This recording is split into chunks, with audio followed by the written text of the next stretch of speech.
Hello, everyone. Sorry for the 3 minute delay, but yeah, get the otters out of here. We're at the point, Brenden, 3 minutes in. This is perfect timing. We got about 500 automations. But hello, everyone. Sorry for being 3 minutes late. Welcome back to Unfuck My Startup. Um, Last week or a couple weeks ago, I heard about a guy making or having like a retainer fee of 10K a month, and he was only sending 80 emails a day for his client. And I was like, you've got to be kidding me. Like, what is going on here? So my ears clearly perked up, hopped on the phone with him. His name is Brenden Short. He's the founder of The Signal. He is here today as our guest. The crazy thing is, Brenden was telling me that he basically decreased the amount of emails he was sending by 10x and then 20x his reply rate. So if there's anything that's going to make a former sales director or just marketing guy have his ears perk up, it's coming from Brenden. People are already dropping saying The Signal's a great newsletter. So obviously we had to get him on the show today. Brenden is a go-to-market engineer. He is here to walk us through step by step how he built this incredible workflow. He's going to share his AI-powered strategy for getting 20 times the positive replies with 10x less sales activities. Okay, 20 more times results, 10 times less the activities. It's all about doing more with less. This is the future of outbound. Brenden Short, welcome to the show, my friend. Wow, thank you, Pete. Appreciate it. Yeah, somebody said must be selling private jets. Can confirm it is not private jets on discount that I'm selling. Thanks for having me, man. I'm excited to talk about AI and how it does not mean spam cannons. I'm extremely excited for this because as I look throughout all the different SaaS startups and people starting go-to-market companies and products and starting up motions, it's all about AI automation. And I'm not a fan of AI automation. I'm a fan of AI-based quality. I'm a fan of using AI to enhance the quality of our work. So we're going to dive into all this in just a second. Before we do, this is you mean more isn't more. That's exactly right, Wes. When more isn't more or less is more. So we're going to do our pitch slap section. So this is our classic kind of intro, Brenden. What we do, we're going to call somebody up.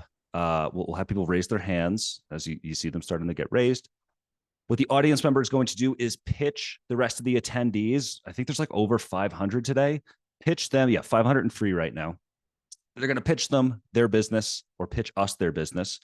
We're going to give them 2 minutes. We're going to call them up. They'll be a panelist just like us. We'll be able to see their face and everything. Make sure you have your camera on, whoever's coming up. And we're also going to have a running poll. It's going to say yes or no. So along with people trying to book demos, we're going to have the running poll. Yeah, camera on, camera on, camera on. Everyone make sure the camera is on if you're raising your hand. And John, you want to go ahead and pick somebody who is raising hands here? We are going to bring up Joe Meyer. There we go. He is coming up. And what I will ask of, come on down. That's right, Joe. Love that. So Joe, if you could also drop the URL to your website hey, Joe, you can drop the URL to your website in the chat so everyone can pop over to your website. That would be great. And then we will put 2 minutes on the timer. And after that, we'll have you drop your calendar link if people are in. So. All right, there's website, digitalvisor.com. Thank you. We are before AI was cool and automation was cool, we were doing automation, primarily accounts payable automation and different types of automation. We've also got a ERP company where we, bring in the entire back office. So everything from HR, financials, payroll, everything on one integrated platform, kind of like a NetSuite, but gears more towards SaaS companies and product-led or product-based companies. And so challenge, do you want to hear my challenge? Do you want to hear more about what we're doing? So we've got pitch the audience. Try to get somebody to want to put time on your calendar.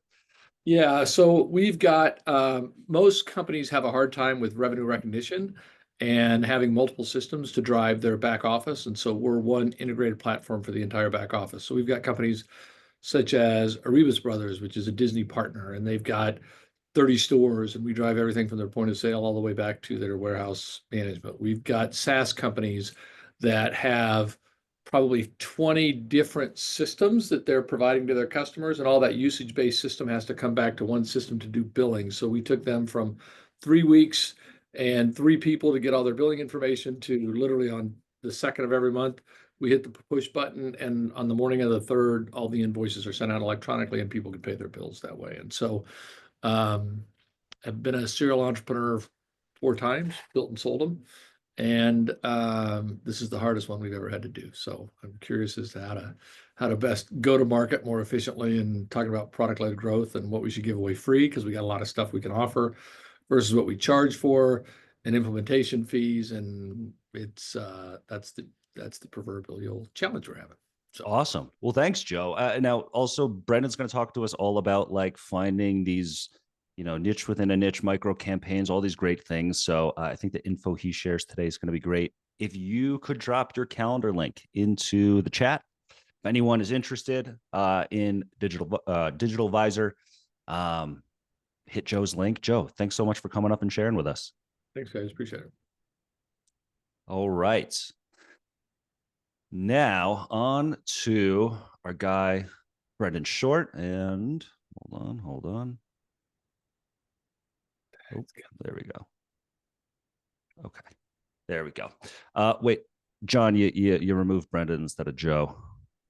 Joe, you want to co-host? Sorry, I'm fixing You and that I, right now. I'll Sorry, go. guys. All right, I'm one of 9 kids. I can do anything. Yeah. there you go. 4 business. You said 9 kids? Oh man. Joe, run it. Sorry about we'll that, guys. Yeah, we're good. More Joe, 9 kids. You are a champion, Joe. All right, we're good. Brenden Respect to Short. Joe. Brendan's coming back, but we lost him in the attendees. So give me a second here and we'll bring him back up. Someone said, to be honest, it's a little weird having him tell people aren't in his ICP. Well, we don't quite know that, although that is the goal, right? Is to kind of angle people who are pitching more towards our ICP. But yeah. Maybe, I don't know. Should we have people like apply beforehand? I have a link for the Unfuck My Startup section. Would that be easier? Okay. What I'm gonna do. So yes, apply beforehand. Okay, guys. All right. I get it. Let me drop the I'm gonna paste this form to the Unfuck My Startup segment section. You can apply for both the Unfuck My Startup section and the pitch slap. So let me share that while we're pulling Brenden back. Pete, what's happening is we're waiting for Brendan to re-sign in, and I'm gonna add him back in. So just give it a second. I'm sorry about that. No, it's all good. We'll filibuster. Is there any subjects that we have not talked about on here that people want to? Is this recorded by any chance? Yeah, it is. It's going to go live on YouTube. It used to go live in the morning. Then following morning, we just hired a YouTube producer or YouTube editor, I don't know, whatever you want to call him, consultant. And he's helping make this show like YouTube friendly. We're also launching a second recorded show. It's going to be all recorded, not live, more highly produced. Adam and I will be in the same room. And yeah, John's actually here this week helping me set up the studio. So this is my first time. How about break down that email that hooked me? Yeah, I mean, we have a lot of attendees. I mean, that's it's this whole more with less thing. All right, first timer. So the other thing, guys, Adam is usually here. He is usually the host. I am the co-host. Brenden Short's back. Sorry for the technical difficulties, everybody. Adam is the co-host, or the host. I'm the co-host. He is at a executive offsite right now. That's why he's not here. Someone said, what is the hook for the email? All right, here is the subject line. I'm dropping it in, guys. $10,000 per month for 8 emails. He's booking 5 times more demos. ... That's it. I'm getting strong Mufasa vibes from Pete. Ian, it's my new microphone, man. That's what it is. I swear. It really brings out the sort of the more bass and tenor notes, I think, in my voice. So Simba, that's, you mean like adult Simba, right? Not I think Brenden Short. All right, let's dive into it, baby. We're at capacity, huh? Yeah, we're at oh, is that Let's what it go. was? Oh Yeah, my I couldn't gosh. get back in and said, we're at capacity. Let's Go. go. Oh my gosh. I'm We so broke it. It was so sorry, we were just Brandon. talking. It's the subject line that really got everyone. $10,000 per month for 8 emails. He's booking 5 times more demos. That's what got everyone in. Nick said, "Good problem to have." Yeah, we're doing our best here. So guys, let's not waste any more time. Brenden, let's jump dive into into it. I hope your heart rate's going down after the exit and re-entrance. Mine would be. I get anxious about that kind of stuff. All right. So, Brenden, let's dive into it. You are getting pretty crazy results. You're sending about 8 emails a day. We talked about this idea of micro campaigns, and that's really exactly what you're doing. So, for people who don't know, can you please describe what micro campaigns are to set the stage here? Yes, absolutely. And again, just to reiterate, AI is magical. It's incredible. There's a lot of buzz about it. I actually still think it's very early, and I can't really be more bullish on it. I think we've got many, many years to go. So, I have no AI course to sell you. I just like AI. If you're not already playing with it in your daily life and professional life, I highly recommend it. Using AI, I find that the most interesting use cases are to create more efficiency in the marketplace, is how I talk about it. So instead of having to send 10,000 emails a month, how do you send 8 emails a day and get even better results? And I think this is better for buyers, it's better for sellers, and it's better in general. There's this concept that I've been talking about called a quote unquote micro campaign. There's 3 things about it. So number one, it's a highly targeted list of say 50 to 250 contacts at a time, super small list. These lists are generated using very specific filtering and or signals. Oftentimes this is using an AI agent to get what I call rich data. This is data that's not in a traditional B2B database like Apollo or ZoomInfo. So, and then the third one is, we'll come back to that one. And then a third one is it's relevant this week, but will not be relevant next week or next month. So I forget, was it Michael, the gentleman who was just up here pitching his startup? He's selling Joe, sorry, selling stuff that to me it sounds like, a new CFO would be interested in this to help create more efficiency in their books, as one example. So it's like for Joe, I would probably just go reach out to companies that are getting a new CFO or hiring for a new CFO and reach out to them then. In 6 months, they probably already have their stack set up. It's not going to be a good email to go reach out with. And when we're talking about starting these two, I know you said 50 to 250. Historically, this audience, 70% are founders sub $3 million in revenue. We have some pre-rev folks. We have some people higher than that. We got a bunch of growth marketers in here too.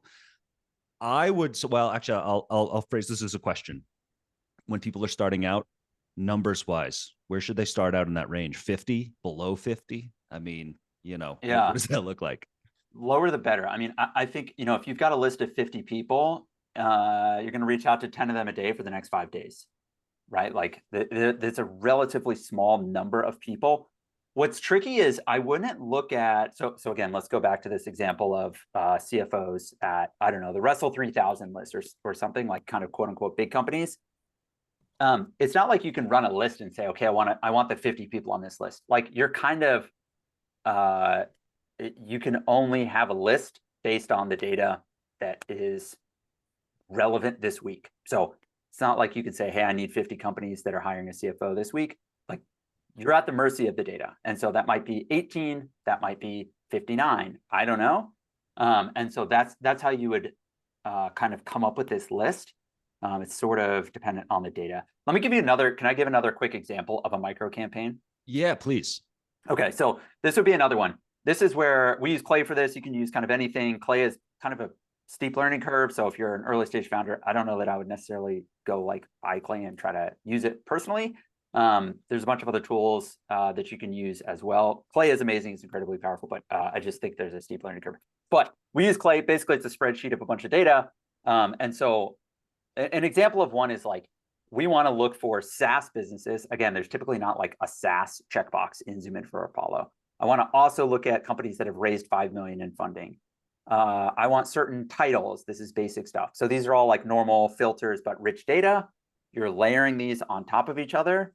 I want to see anybody that's engaged with either marketing content or LinkedIn content that I have put up as a founder in the last period of time, let's say 30 days. And then this is for a company that has a pre-vetted database of sales candidates. The trigger event, the thing that's timely is the company is currently hiring for AEs. And so we have a custom agent, Andreas Warnke, who I work with, shout out Andreas, built this specific workflow in Clay and built the agents to go out and search for hiring data of AEs. And if that is true, then we want to basically, again, we're using all those different filters, and then we're trimming down that list, and it's a list of a certain amount of people every single day and every single week. And I'm going to send an email to the VP of sales, and I'm going to say, hey, saw you put up a job rec for an AE last week. Here are 3 candidates that I think would fit the criteria that you're looking to hire for. If you want to learn more about our pre-vetted database of candidates, reply back and let's chat. What's interesting about this email, 2 things. One, if I send that email in a month or even in a couple of weeks, it's likely that that VP of sales is going to say, hey, I just hired an AE. I wish you had reached out to me a month ago. So it has to be timely. The second thing is, and we can talk about this, is the quote unquote offer. So it's what I'm giving them. I'm proactively, permissionlessly sending them 3 candidates that are very valuable to them. The question you want to answer here is like, what is the thing that you can give away for free that you could theoretically charge money for? And that's where it's like, I don't want to ask for a 30-minute demo. How do you do anything but say, do you want to spend 30 minutes on a demo with me? And that's a really good offer. I want to get into that, like the sort of what is the call to action besides, hey, give me a call. So actually there were some questions in the chat. It was like, cool. Are you worried about everybody? Where was it? Okay. It says, Brenden, are you worried that the AI wave you and others are riding right now will fizzle out anytime soon when every dude and his grandma grabs a board and joins the ride? So I actually view this as like doing the opposite of what the pack is doing right now. We're trying to do that with our B2B a little bit too, from like a branding perspective.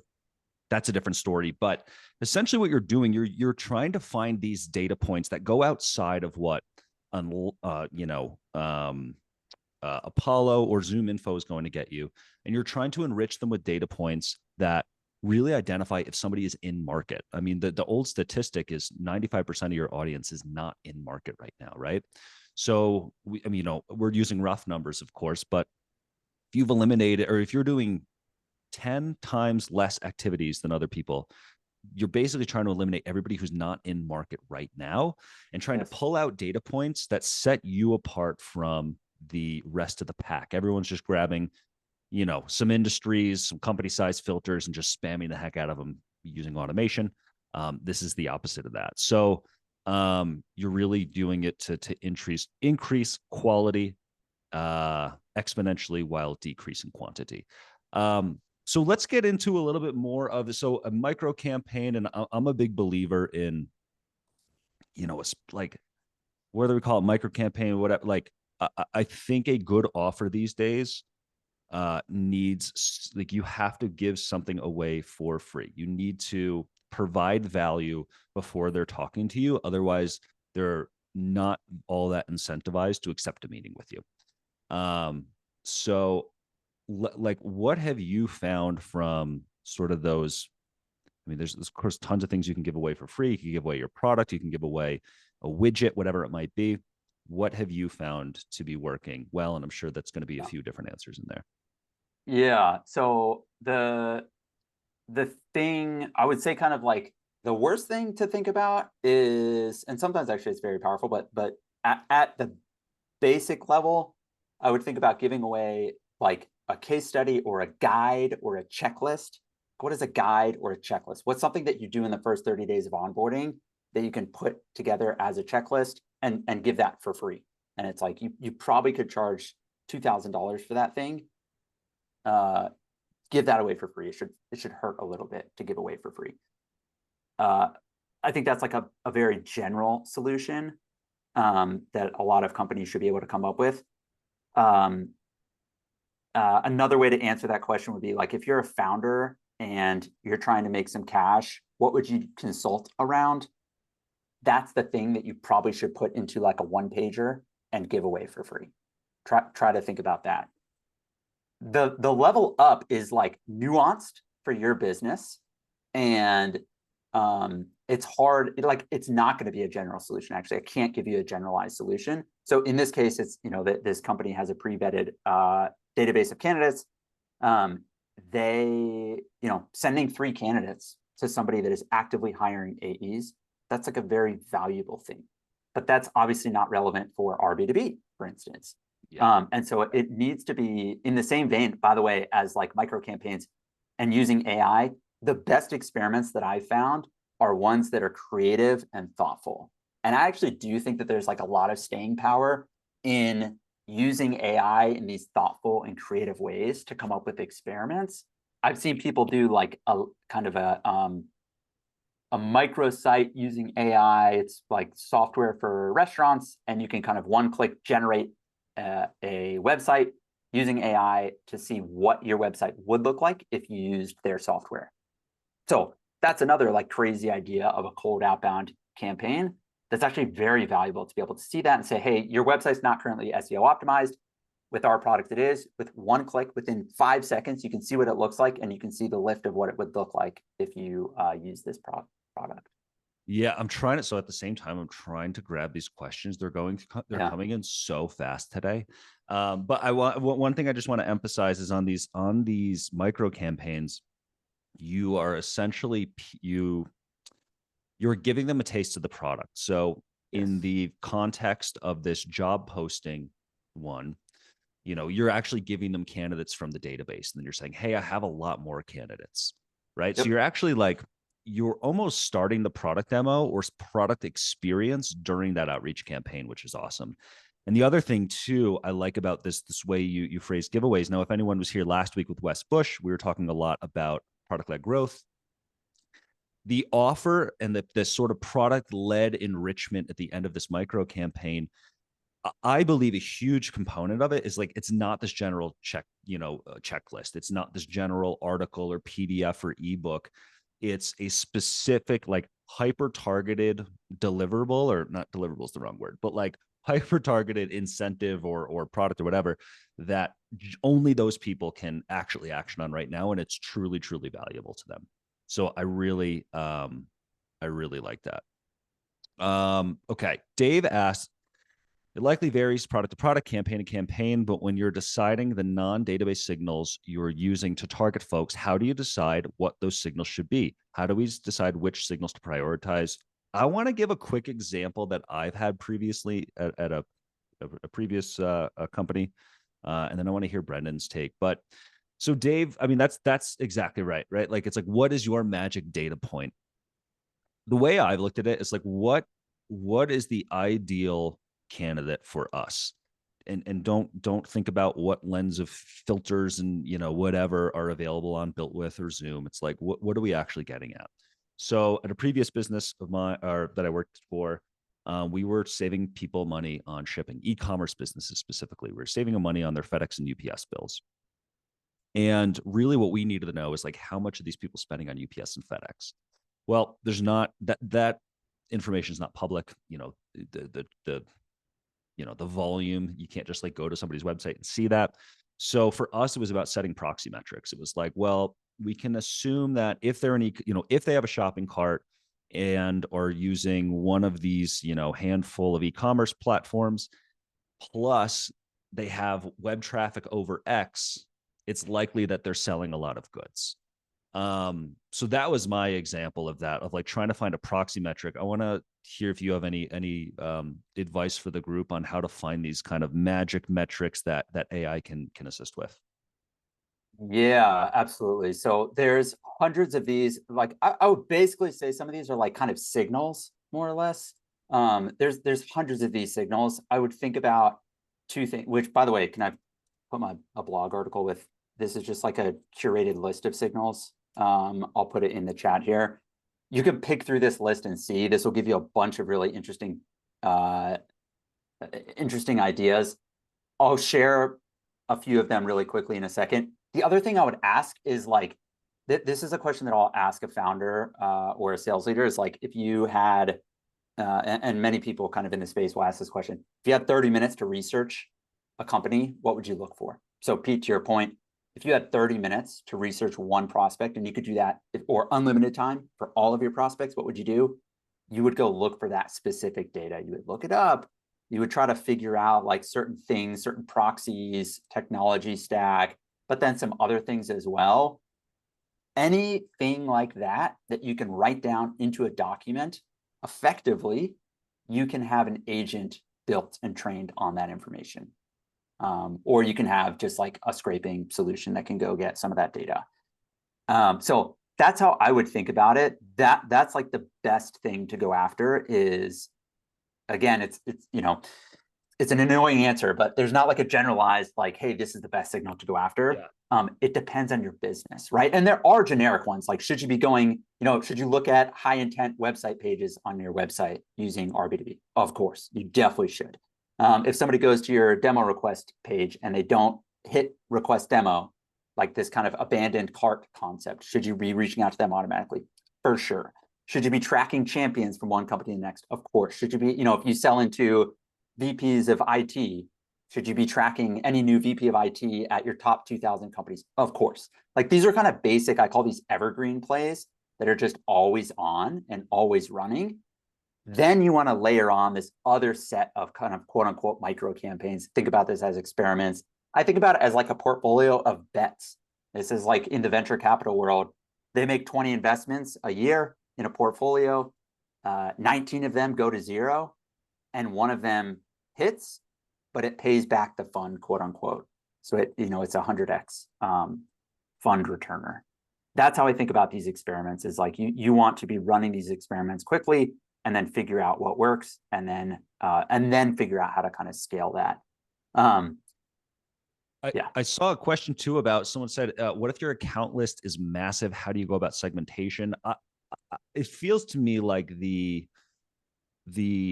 way to go about it is like figure out what makes somebody a fit, figure out what makes somebody in market, and then try to combine those and grab like 20 people or 50 people who fit those. I mean, start small in the beginning and just start throwing stuff around to see, what replies they get. As Brenden said, he spends like 20 to 30 minutes on an email. So it's, I say this, I think every week, but I think I'm in like the top 1% of people's ability to mark emails as read, knowing it's a sales email. I think it's like one of my best skills. I wish I could monetize it, but I can't. And that's what but like, there are also people who slip through. Oh, I open the email, I go to their LinkedIn, I go to the website, and it's because it doesn't look like a sales email. It looks like somebody trying to help me. It looks like it's somebody sending me 3 candidates, that when I just post, it's that same type of like right value at the right time. So can I say something else just to add to that? Yes. I also think to that, I have a very strong belief that the message does not matter nearly as much as reaching out to the right person at the right time. And I'll give you a very basic example. Right now, if somebody sent me an email and said, I don't know, do you want to take a look at our used Teslas? Let's say I'm in the market for a used Tesla right now. Do you want to check out our used Teslas here in Austin? And if I was in market, I'd say, yeah, sure. That email is very bad, right? Or it's very basic. It just said, do you want to check out our used Teslas? The inverse of that is also true. So if somebody said, if I'm not currently in market for a used Tesla, if they said, hey, I see we both know Pete, you live in Austin, here's my favorite restaurant there, blah, blah, blah, it's amazing and personalized. Do you want to check out my lot of used Teslas? I would say, no, I'm not in market for a used Tesla right now. And so what you want to do is you want to figure out who are the companies and people who are in market for your product right now and reach out to them at the right time. Then the message is far less important, though the message should be basically built on top of that list. So again, in the case of this example where somebody is hiring an AE, that is the list. So the message is the list in that case. You are actually just saying, hey, saw you're hiring for AEs, let's chat, right? That message is very basic, but it's at the right time to the right person. And that's the thing that really matters. Huge. I'll also add the right medium. I say that like the a successful channel gets the right message to the right person on the right medium at the right time if we want to keep compounding. Yeah, Yeah, I mean, that's exactly this. People are asking, let's see this clay table. Guys, we're gonna get into that in the second half. We're gonna have Brenden peel back whatever he can. I know he works with a lot of clients, so we're gonna have him just you know do a little bit of demonstration here, but it is time. Oh, and one other question. Someone said, can I get a recording of this? We will post it on our YouTube channel. John will drop in the link right here. We're gonna put it on our YouTube channel. Usually we go live Wednesday mornings. We are working with a new YouTube editor to make it more YouTube friendly, meaning just more engaging if you're not here live. So we were waiting for those edits. It'll probably be live later this week. We are on a 1 week delay, Pete. Sorry? It's a 1 week delay, so every other Wednesday now. You heard him. Guys, you heard him. That's John Ely, our video producer. Okay, so 1 week from today. So you'll get last week's today, and you can assume how it'll work from there. All right.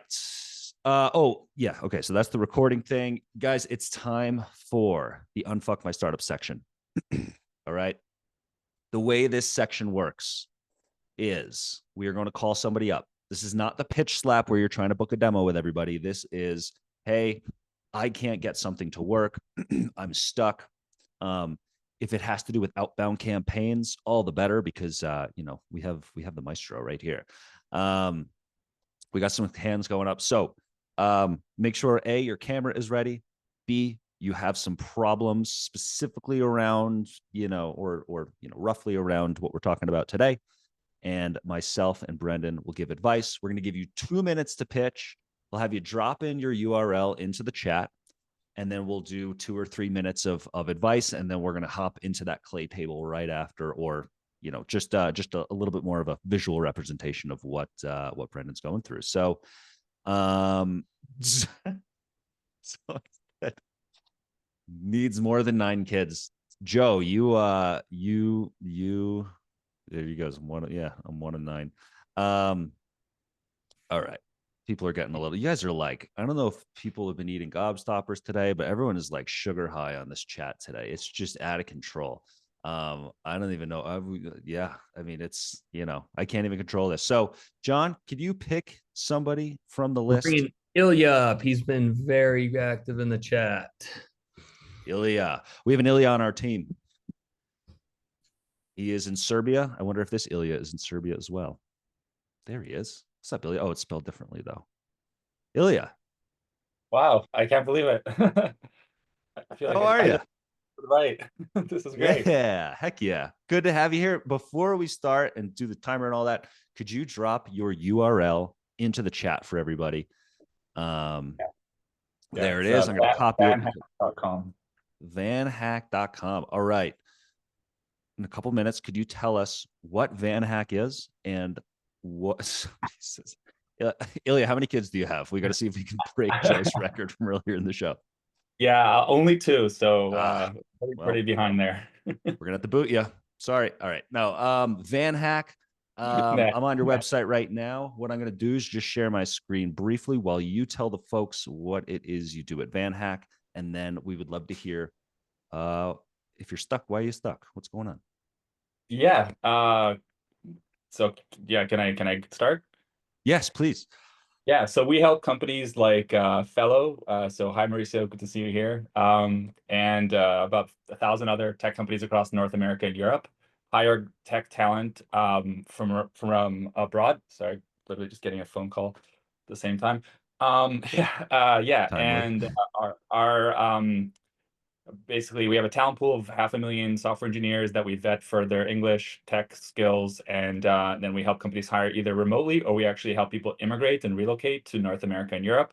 We have a fully built out software platform that you can do the entire hiring process, as well as ATS integrations. Yeah, I guess the biggest challenge right now is that we're kind of pivoting models, or that's the idea, is to change the business model from like a recruitment model, more like a recruiting agency, into AI tech recruiter model, where companies hire VanHack, pay us a $2,000 a month fee, and hire as many people as they want. So I'm having trouble switching from kind of services marketplace to SaaS. And all the hires are direct hires. They're on your payroll. We're not an agency. We don't take a markup. So yeah, that's the kind of differentiator as well. Yeah. What prompted that I mean, aside from a more attractive business model, was there a demand from the market that sort of perked your ears up and showed you that the current was going in this direction? Um, yeah, I think the biggest challenge was that tech hiring has gone through a huge boom and bust cycle in the last couple of years. And when we were growing really well in 2021, 2022, we had to have a lot of recruiters join our team. And now that like the market's kind of scaling back. Oh, wow. All right. Sorry, you can finish your thought. Sorry for that. Okay.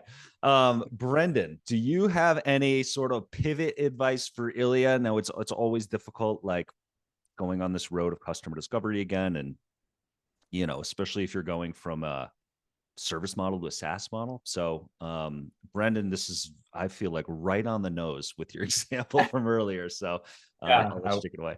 Yeah, I was going to say that was not a plant, but that seems highly relevant. Definitely, I think makes sense if folks are hiring, like you should definitely go reach out to those people. I think if people, if companies are growing, if there's specific departments, I think that's another kind of low-hanging fruit one is like specific departments, growth by department. If you're kind of better with, I don't know, certain departments, you could go look for companies that are growing in a certain department. And reach out with that from that angle. Expanding offices, I think, is another one that there's kind of data on that. Yeah, those are like kind of the quick ones that come to my mind. Mm-hmm. How have you gone about getting your service customers, Ilya? Like, what did that motion look like? So yeah, a lot of outbound, cold call, email, LinkedIn, although that hasn't been working too well. Meetups, events. I'm going to South by Southwest this week, so I'll be in Austin first time. And yeah, a lot of that. Referrals, and then some partnerships too, where we would connect with like Techstars or YC, and then they would or VC, and they would share us within the community. Okay. Yeah. Got it. So there's kind of a lot of things that are working. Is there any one clear winner that's just like beating everything else, or is it all sort of meshed into one broad go-to-market strategy? Yeah, it's just been tough in general for this business in the last 2 years. Like that's part of the reason we're looking to, I guess, pivot or change the business model, because I think we need more. A lot of companies don't want to pay the 15% recruiter fee, so that doesn't that hasn't been working well. But yeah, before there wasn't any specific clear winner. I guess referrals probably, but that's not really reliable. Okay. Yeah, I mean, let's dive. We're gonna dive further into Brendan's tactic here. I have a feeling this is like dead on a experiment you should run. Or something of the sort where you can showcase the folks that are in your, kind of SaaS recruiter database, Yeah. and do a very similar motion that Brendan's doing. So, it's hard to obviously fully diagnose without all the context, but I just my feeling is that this is going to be very helpful for you. So, Ilya, thank you so much, guys. If you're, head over to VanHack. I'll paste the address in here. If anyone wants to a demo, we'll of course open you up. Ilya, you can feel free to drop your calendar link. Yeah. Thank you for joining. Thanks, I man. appreciate you, man. My Thank you for calendar. joining. Yeah. Take care. All right. Well, that was serendipitous, Brenden. I don't think we've ever had somebody come up for a section that was so dead on, where I'm like, hey, some of the advice is like, let's just continue on with the episode. So, pivots are hard. And the thing I like most about these micro campaigns is you do not have to invest a ton in infrastructure to experiment, right? The main resource limitation is creativity in my mind, which, requires some coffee and some clear head, but, we've all got it in us. So I would like to move into this next section. Is there something you can share with us, whether it's, just a clay table, you can remove any, or whatever, ignore any sensitive information that might be in there. But let's hop into the specifics of how this is working so Ilya can actually see how he might be able to guys, the chat is just incredible today. I know I've been dropping jokes, but like, I mean, this is let's ignore sensitive data, guys. No, I didn't mean you, Neil. I meant Brenden. I didn't mean you guys. All right. I'm gonna show, it's not the clay table of the customer itself, but it'll outline all of the data points and kind of where they're coming from, if that's cool. Yes, please. And then I think it'd be helpful. I'm just gonna rattle after that. We'll walk through that. I just want to rattle off some other examples because now we're like really harping on this one specific example. But I put this into a slide. So let me just share this really quickly. Okay. All right, so this is an example of a micro campaign that we've been talking about. So SaaS, this is a custom AI agent. This is not in databases. Typically, they raise 5 million. We're waterfalling this from 3 different data sources. So waterfalling, meaning PitchBook, Crunchbase, and I don't know, something else. And so we're kind of pulling all of those and showing the highest amount that they've raised is the amount.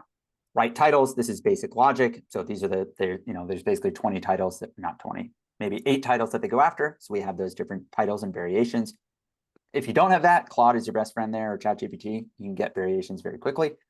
Currently hiring AE or SDR. This is the custom AI agent with server.dev, which is basically a Google search that Andreas built out. This is Andreas Wernke. You should follow him on LinkedIn. He puts out a bunch of really good content around this stuff. And then the other one in here is engage with marketing content in the last 30 days. This is your own first party data. This company in particular sends out a bunch of marketing emails. Even if you're a founder, I was thinking this was it Ilya, who was just up here, posting on LinkedIn, like that's great first party data. If people are engaged, I did this when I was a founder.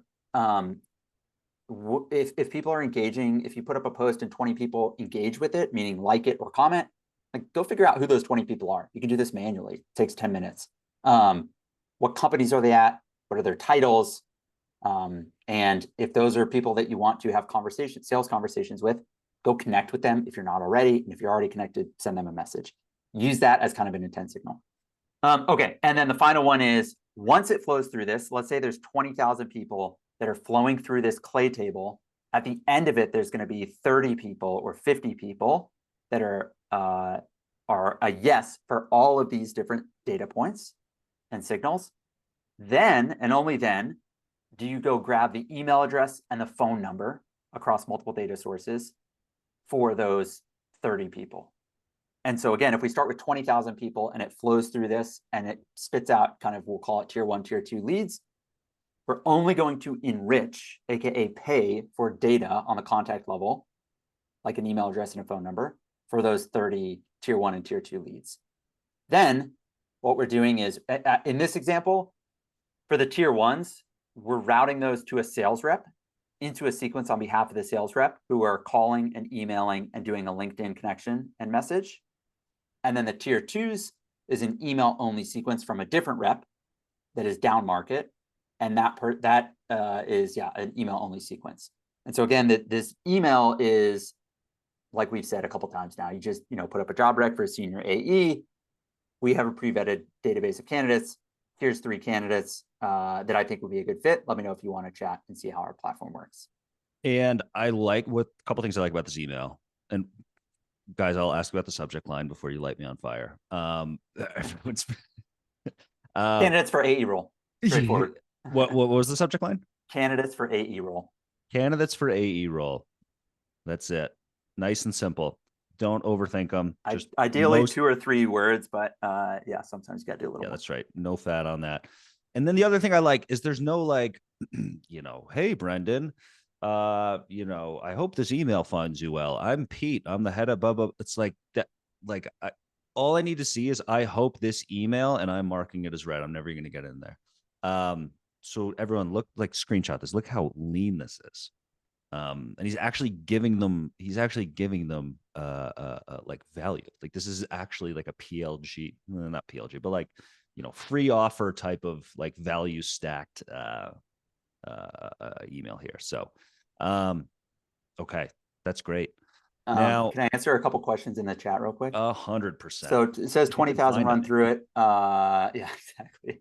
How does the formula work? So all of this data that we're tiering out on the front end, 20,000, that's like basically $0. It's not exactly $0, but it's very, very, very cheap. Because in Clay you can build, you can use native integrations, you can use an API. So if you use Apollo or something like that, you can use an Apollo API, or you can use your own OpenAI API, and you can build your own, not even a kind of an agent, but like a prompt into OpenAI. So it's very, very, very cheap. It's hard to do. This is, again, Andreas Wernke built this one in particular. He's a wizard. I think this is where earlier in the conversation I said it's hard to get really good at Clay. This is an example of that. And it does significantly decrease costs if you do it this way, though. Other tools, by the way, somebody also asked about. This is with Clay, and then the email sending for this client is Apollo, Instantly, and Smart Leader, other ones in the space. Kind of the email sending is kind of downstream of the data acquisition side of things. I would say Sumble is another really interesting product. You can start using them for free and you'll get value immediately. I have no affiliation with them. They look at job descriptions, which is really interesting for certain companies. So Technographics is incredidly good with this company. So like normally, what's it called? Sorry, I want to pop the URL in for everybody. Sumble, SUMBLE.com. So you can look up I don't know, if you want to integrate into SalesLoft.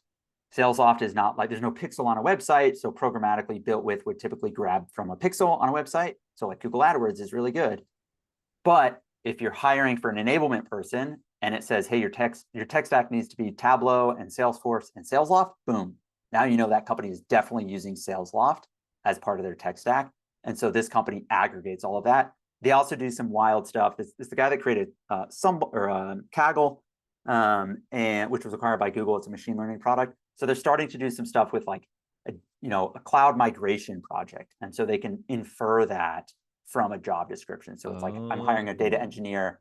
We want you to help run our cloud migration to Snowflake or whatever. So it's built with, but without the sort of source code scraping, and then adding in inferences based on job descriptions. Yeah, exactly. You can do keywords, that's pretty but wild. they're doing I've not heard crazy, about that. Yeah, they're doing they're very early. So yeah. All right, I'm dropping that in. We have no affiliation. I just learned about it, so I definitely don't have affiliation, neither does Brenden. We're popping it in. This is all about info sharing. There is Sumble. The other thing, could you pop Andreas's yes. his LinkedIn? We've mentioned him a few times. Let's pop his LinkedIn link into the channel here. I want to open it up to, we have so many questions and such a crazy chat here. Let's do a little audience Q&A. What do you think about that, Brenden? I would love it. All right. Let's do it. Oh my gosh. Oh man, here they come. All right, let me try to zone in on some questions here. Pete, can you have everybody just put it in the Q&A tab? That way it's easier to follow. The Q&A tab, everybody. There's 10 in there right now. While you're pulling that up, what are your thoughts on LinkedIn for this outreach? Yeah, I think LinkedIn is great. If your audience is on LinkedIn, definitely use LinkedIn. Also do content on LinkedIn. Obviously, Adam is a good example of that. Founder brand, big fan. Yeah, we're big fans of LinkedIn over here. Oh, here we go. Here's the Q&A. Okay. Let's just start. Do you see how to get there, Brenden? Yeah, I'm in there. So okay. You want me to just go through top to bottom? Yeah, let's what's the name of the AE? Yeah, let's kind of just start ripping through some of these questions. That'd be great. Cool. AE hiring platform is the AE hiring platform. That's with Bravado, is the company that's hiring AEs. I think that's what you're asking. Assume you don't find good intent signal and trigger reason to reach out. What do you do in this case? Oh, I don't know. Try to find an intent signal. The whole goal of this is, how do you find people that are most likely to have a sales conversation with you this week? Right. This is like highest intent folks. Someone said, how many outreach channels is optimal for laser focused campaigns? They said 2 to 3: email, LinkedIn, phone. How do you evaluate that? Basically, the boring answer is all the data points to the more channels, the better. It's like something like, I forget, 50. We did this. I used to work at Apollo and we had data on this. It was something like 50% increase for every channel that you add or something crazy. Yeah, more channels, but be thoughtful about it, right? Like where do your people live? Like don't blast them just to blast them. And Especially if they don't live on LinkedIn. Like it's yeah. pretty clear when your audience doesn't live on LinkedIn. So don't try to force it just because everyone else is talking about it. It's not going to magically make your folks active on LinkedIn. Yeah. Someone had said Clay versus Apollo. So those are two different platforms. I'll let Brenden elaborate on what that is. They're both great. I think different use cases. I would think about Clay as more of like a power user, this kind of GTM engineer concept, or like somebody that's kind of orchestrating a bunch of these plays at scale. If you're a founder, I think there's like some basic workflows you can build in Clay, but Apollo has kind of good basic data on companies and people and sequencing. They have call recording. They have a bunch of great tools in there as well. So that's, I would just look at them as kind of apples and oranges. Yeah, I agree. Apollo's kind of like the phone book. It's kind of the yellow pages of today, if you will. Someone said, we got this a couple times. What is wrong with HubSpot that pushes you to other platforms? I assume we mean for email here. I think if you're doing low volume, HubSpot is good, actually. HubSpot is, I actually think HubSpot's very good these days compared to like Salesforce. And if you're a small company, if you're like a small mid-market company, I think HubSpot's very good. I think where it breaks is customization, some of the kind of like A/B testing functionality. I think over time, hopefully they'll build more kind of AI functionality, but today there's no real kind of deep concept of Clayagent and an ecosystem around integrations, that sort of thing. What would you say, Pete? Yeah, so I think there's kind of along with this, there's some email infrastructure, a lot of questions going on both in the Q&A and in the chat. So the way I look at it, it's like this. Let's start with the smallest, the micro campaigns. What's great about micro campaigns is you can actually send them from your primary domain, from your real email address. You don't have to go through an email service. What's great about that is your deliverability is high. You get to send from your primary domain. You don't have to have all this infrastructure of, I don't know, 50 domains with 25 insurance domains once those get flagged, and like these seed emails going out and all of this different stuff. Like it's a freaking nightmare. And when it comes to HubSpot email, I mean, the reason people migrate off of HubSpot, in my opinion, is so that they can go even more high volume. Like that's why people go outside of Gmail, go onto Replies and Smart Lead and all of that stuff, is to get super, super high volume. But for people, I think that high volume infrastructure is great for larger businesses who have a lot of in-market contacts to reach. But for, your sub 3 million founder, you're really focused on getting the next batch of customers, not the next 10,000 to show your investors that you're still growing, basically. So let's remember that. I know those large sort of strategies are so like talked about and sexy, whatever. What is high volume? 1,000 a day? Yeah, that's definitely high volume for sure. I would say anything that you can't, if you can no longer send them out manually, you're starting to approach the world of high volume. There's no hard and fast lines here, but yeah. Oh, we got Doug Skinner. Doug is a community member of ours. He goes, they're launching a $49 a month recurring revenue product. Would offering AI powered system to agency owners be a good place to start? I don't quite know the full question there, Doug, if you could elaborate a little bit, but like AI powered business system to agency owners, if it's a great solution, yeah. I mean, that comes down to the product in my mind. All right, guys, there's so many questions. I just here, let's end with this one. This is what we're going to end with. This was anonymous attendee, so outrageous in the chat today. Someone said tips and tricks for accelerating the Clay learning curve. I'm going to drop in the link for Clay University, which is their educational platform. Other tips and tricks that you know of, Brenden? Yeah, definitely follow Andreas. There's a lot of really good folks sharing content on LinkedIn. Obviously, like this is the annoying answer, but I really believe this to be the truest answer. Start building stuff. Just start getting in there and building stuff. Build, can be small stuff to start. Clay University is great. They do Clay cohorts. I don't know how often, every kind of other month or something maybe. So you can go through a Clay cohort. It's free. What else? A company called Cargo has a GTM engineering Slack community. That's a really high quality spot if you're trying to become a super user of these new tools. But yeah, Clay University is the best place to start. There's also some great, Stephen Brady mentioned Patrick Spychalski from the Kiln. We love Patrick over here. He's great. There's a bunch of great content creators on Clay. Really, Clay University and the whole thing they're doing is just having these agencies who are experts at it launch out their workflows. There's a ton on YouTube, guys. I think at this point, I think you can, I don't know, actually, I might get ahead of myself. I was thinking on Gemini, you can actually search for YouTube videos now and it'll recommend them. I believe on Google's advanced AI, maybe you can do that now. Maybe I dreamt that, but everybody, thank you so much. Brenden, thank you for joining, my friend, telling us all about the right way to use AI, the AI to beef up quality. I love it. Everybody in the chat, all the participants, thank you for joining. This was like a very lively episode. I love the energy. Let's bring it. We're gonna have to up our capacity. I'm gonna as soon as we're done with this call, we gotta pay more to Zoom so we can get more folks on here.